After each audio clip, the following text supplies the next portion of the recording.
Baik, kembali lagi dengan saya Ade Ariswan di kuliah fisika. Ini adalah lanjutan dari materi sebelumnya dan kita akan membahas mengenai gas dan termodinamika. Sebelum kita masuk ke pokok bahasannya, kita perlu didefinisikan dulu mengenai suhu atau temperatur ya. Jadi dalam satuan internasional kita mengenal atau seringkali menggunakan dua satuan yaitu derajat Celcius dan Kelvin. Misalnya derajat Celcius ya yang kita gunakan dalam sehari-hari, definisinya adalah 0 derajat Celcius definisinya adalah suhu di mana air membeku atau es meleleh sama aja ya. Esnya mencair atau air membeku itu pada suhu yang sama yaitu 0 derajat Celcius. Dan 100 derajat Celcius adalah suhu ketika air mendidih. Dalam dengan catatan yaitu tekanannya harus 1 atm. Karena kalau tekanannya lebih rendah atau lebih tinggi, suhunya tidak 100 derajat Celcius. Nah, itu kita akan bahas di kesempatan lain. Kemudian kalau satuan Kelvin ini menyatakan suhu benda, di mana Kelvin ini adalah derajat Celcius ditambah 273, sehingga suhu air membeku tadi yang 0 derajat Celcius, kalau dalam Kelvin berarti 273 Kelvin, sementara suhu air mendidih itu di 373 Kelvin. Kenapa harus ditambah 373 atau 273? Karena suhu Kelvin itu adalah suhu mutlak. Jadi 0 Kelvin itu adalah suhu terdingin yang tidak ada yang lebih rendah lagi dari suhu 0 Kelvin. Dan suhu 0 Kelvin ini terjadi pada minus 273 derajat Celcius. Maka kita untuk mengubah Celcius ke Kelvin itu cukup ditambah 273.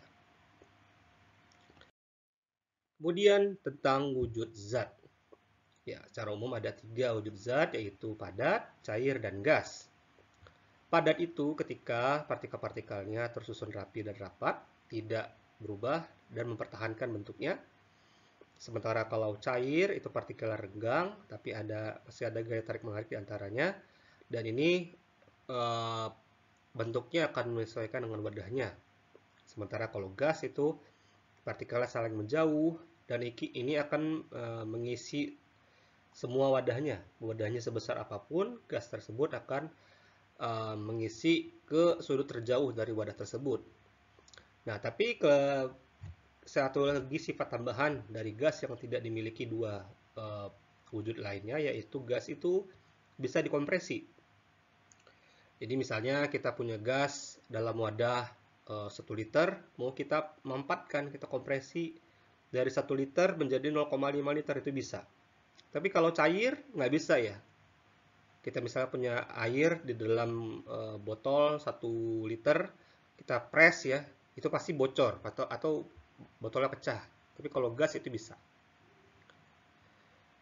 Kemudian wujud gas ya, yang tadi kita bahas gas itu setara dengan energi kinetiknya, atau ada hubungan antara wujud gas dengan energi kinetiknya. Jadi semakin besar energi kinetik partikel yang dikandung oleh suatu zat, misalnya gas ya, maka akan makin acak gerakannya. Ya misalnya ini, perubahan dari padat cair gas, kita tambahkan energi, mati ke kanan ya, tambah energi, itu akan merubah fungsi, kita akan mengubah keadaannya dari yang teratur, padat, kemudian agak acak menjadi cair, kemudian paling acak gas. Nah, perubahan dari padat ke cair itu disebut mencair, perubahan cair dari gas itu disebut menguap. Dan sebaliknya dari gas ke cair mengembun, dari cair ke padat itu membeku. Suhu ketika mencair adalah TF atau freezing point ya, suhu membeku, suhu titik beku ya, sorry. Kemudian TB ini boiling temperature. Ini suhu didih ya, titik didih. Oke. Dan ini dari kiri ke kanan itu membutuhkan atau menyerap energi, sementara sebaliknya itu melepas energi. Sehingga kalau kita ingin membuat suatu gas, kita tambahkan energi pada padatan atau cairan. Mengenai gas ya, Gas itu pasti memiliki volume dan tekanan. Volume itu adalah dimensi dari wadah yang ditempati gas, karena gas itu akan selalu menempati sebesar apapun wadahnya. Sementara tekanan itu adalah gaya yang diberikan gas pada wadahnya. Jadi dorongan ya, dorongan gas itu terhadap dinding-dinding wadah. Dan perlu diketahui kalau volume itu akan selalu berbanding dengan tekanan ya, dengan tekanan wadah. Jadi kalau semakin besar volumenya, tentu tekanannya makin kecil. Kalau tekanannya besar, berarti volumenya kecil. Misalnya kita lihat gambar di bawah ya. Volume mula-mula 1 liter, kita beri tekanan dari luar. Tekanan luar adalah tekanan atmosfer 1 atm. Kalau kita tekan dari luar, karena dia gas ini dapat dikompresi, akan berubah volumenya menjadi setengah liter, lebih kecil volumenya, tapi tekanannya akan lebih besar, 2 atm, karena akan lebih banyak partikel gas yang mendorong permukaan dari dinding-dinding wadah. Ya, karena volume dan tekanan selalu berubah, maka ada satu besaran yang tetap dalam gas, yaitu jumlah zatnya atau mol ya. Jumlah gasnya, jumlah zatnya tidak akan berubah sebesar apapun volumenya maupun tekanannya. Hubungan antara volume dan tekanan kita nyatakan dalam V sebanding dengan 1/P. Sementara gas juga memiliki hubungan antara volume dan suhunya. Ini karena pemuaian ya, semakin panas suhunya, nanti gasnya akan memuai sehingga volumenya membesar. Ya, kalau volumenya membesar, itu pada volume yang dapat berubah wadahnya. Tapi kalau wadahnya tetap seperti silinder besi gitu ya, karena volumenya tidak dapat berubah, nanti tekanan yang berubah makin kuat mendorong ya. Jadi suhu itu akan berbanding lurus dengan volume, dan suhu juga berbanding lurus dengan tekanan. Dari beberapa hubungan tadi kita nyatakan suatu persamaan gas ya, disebut sebagai persamaan gas ideal, yaitu PV sama dengan nRT, di mana P itu tekanan dalam atmosfer. 1 atmosfer itu adalah 760 mmHg ya, atau raksa, milimeter raksa. V-nya dalam liter, volume gas dalam liter. Kemudian N ini adalah jumlah mol atau jumlah zatnya, zat gas tersebut. Dan T dalam suhu Kelvin. Nah, kita nyatakan, kita definisikan suatu konstanta R di sini, konstanta gas ideal, yaitu 0,082 liter atm per mol Kelvin. Ya, ini liter atm per mol Kelvin kalau dituliskan seperti ini. Nilainya adalah 0,082.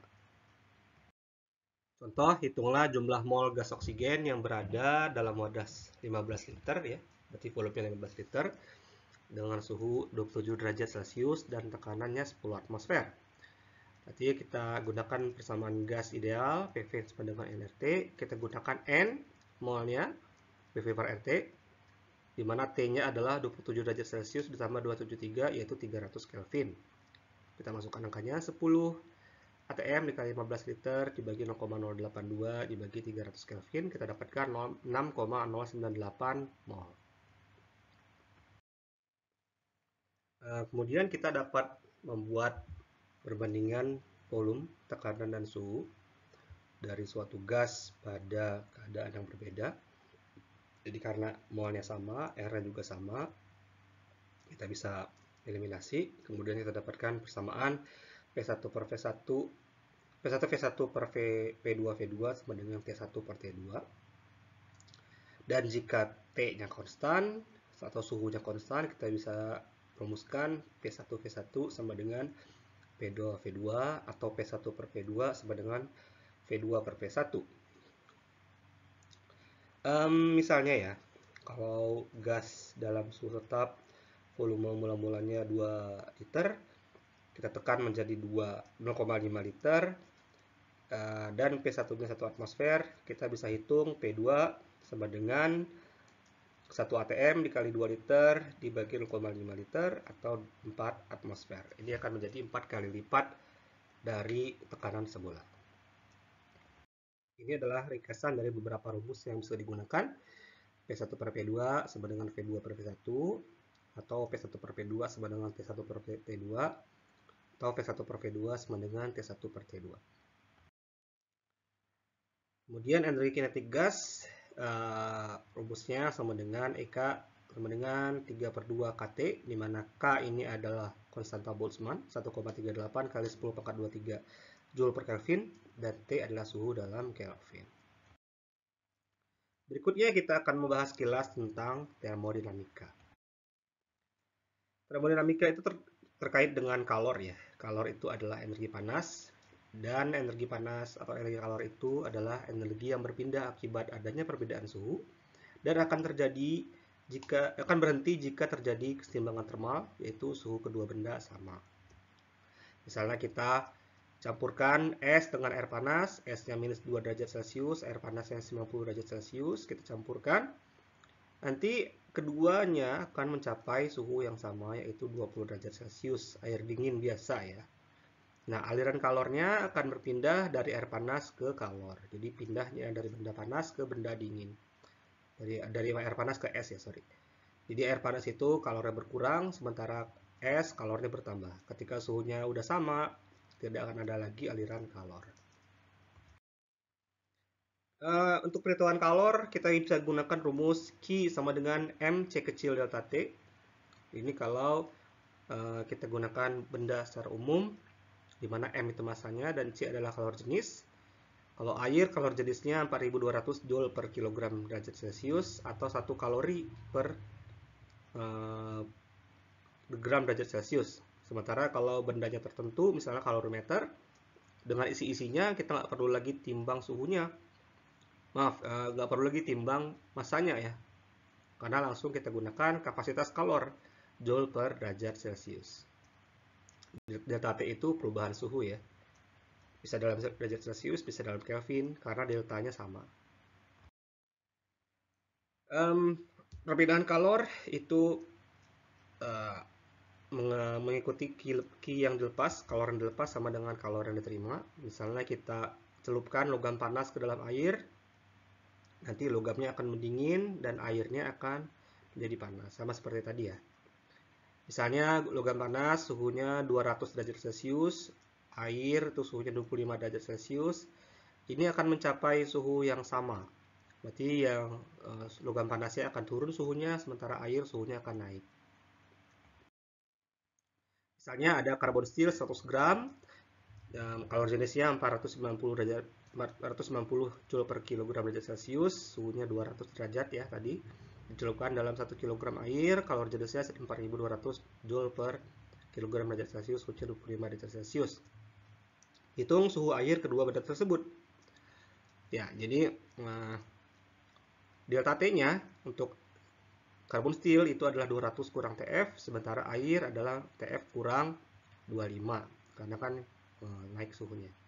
Jadi persamaannya tadi air sama dengan Q baja atau Q steel, MC delta T, air sama dengan MC delta T steel.